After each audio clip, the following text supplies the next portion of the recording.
What's up guys, how are you doing? I'm here with another video for you guys. This time it's about things I wish I knew before I started smoking cigars. It's just going to be a couple of points, and I don't want to say like one point is more important than the other one, right? So my list goes, I wish I have started with mild cigars.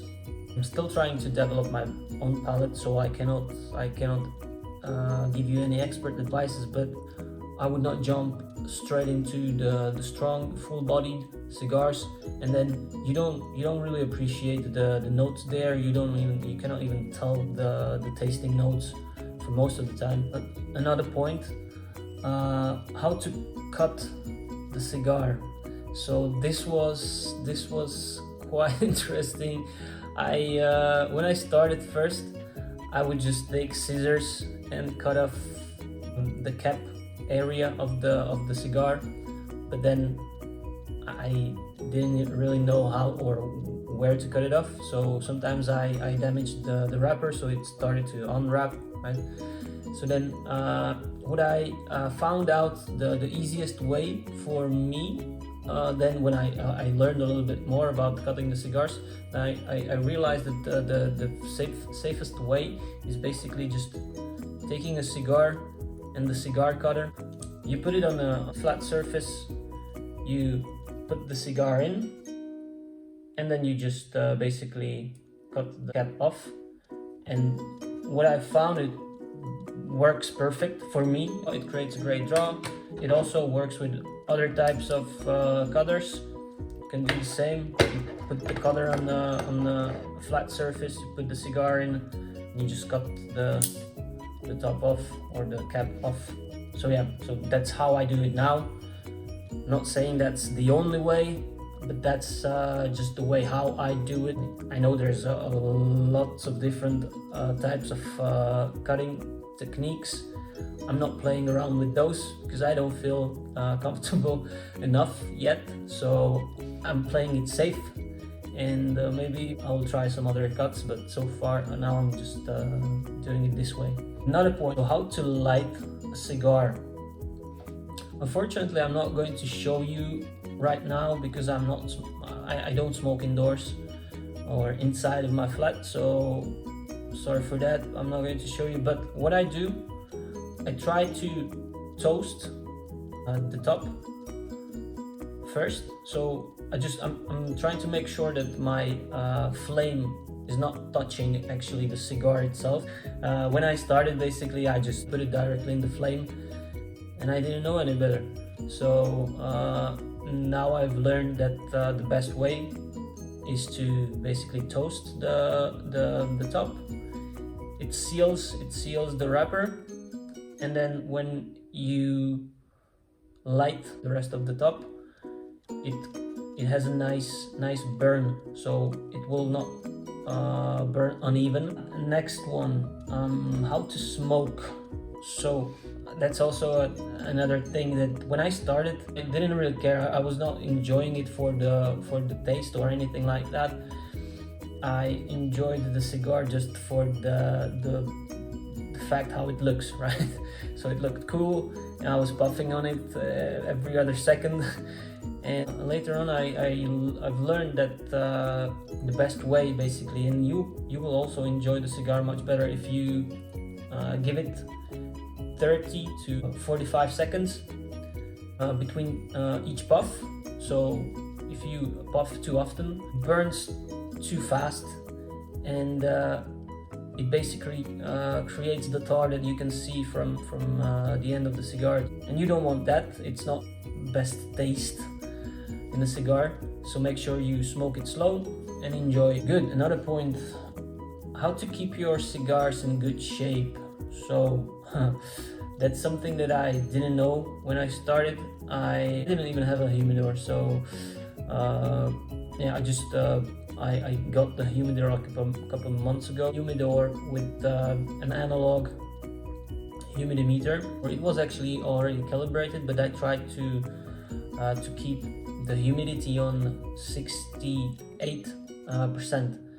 I was struggling a bit from the beginning, But then somehow I got to those 68%, and I was really happy. But then I was reading a lot of stuff about the analogs and analog humidity meters, and they were saying that basically what you want to do is to go with the digital humidity meter, right?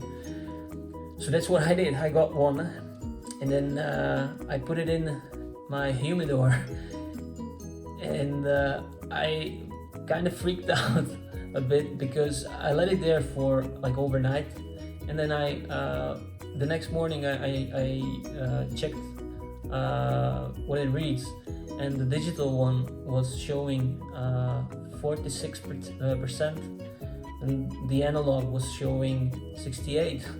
So I freaked out. I didn't know what to do.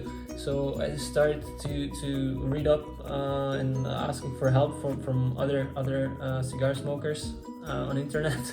So what they basically said is that you don't really you should not really follow the analog humidity meter. Well, you can, right? But you have to be 100% sure that it's correct, and you should probably combine it with the digital one as well, just to be on the safe side, which I didn't do from the beginning. So now I have the digital one, and I'm trying to get my humidity in my humidor up to 68% again. Right now it sits on 55, so that's horrible. And what I've heard from the guys is that the best way how to keep your humidor in the best shape is basically using not the crystals and whatnot, but using the Boveda packs. So there's a logic to it.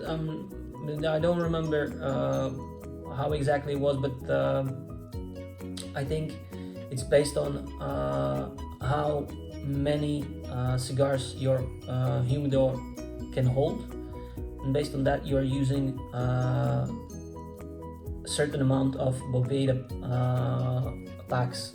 So for my humidor, I will be using 4 packs of 60 gram Boveda bags.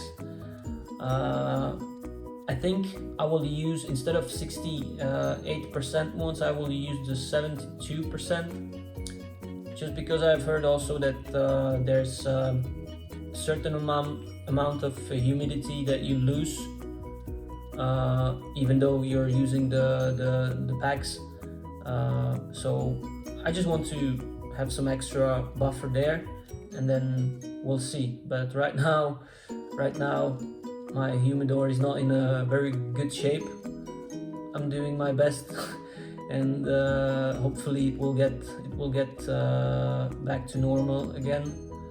And just as an advice from rookie to rookies, maybe just don't rely on the analog humidity meter. It could work, but could also not work, and then that's what happened to me. So I was freaking out. So that's it for me, I think, for now. Guys, I promise the quality of the videos will get better. The quality of the content will get also better. I'm just starting, so I will make more sense maybe in the future, hopefully. Hopefully you will like my videos, and if you do already, please consider subscribing, liking and sharing. See you next time.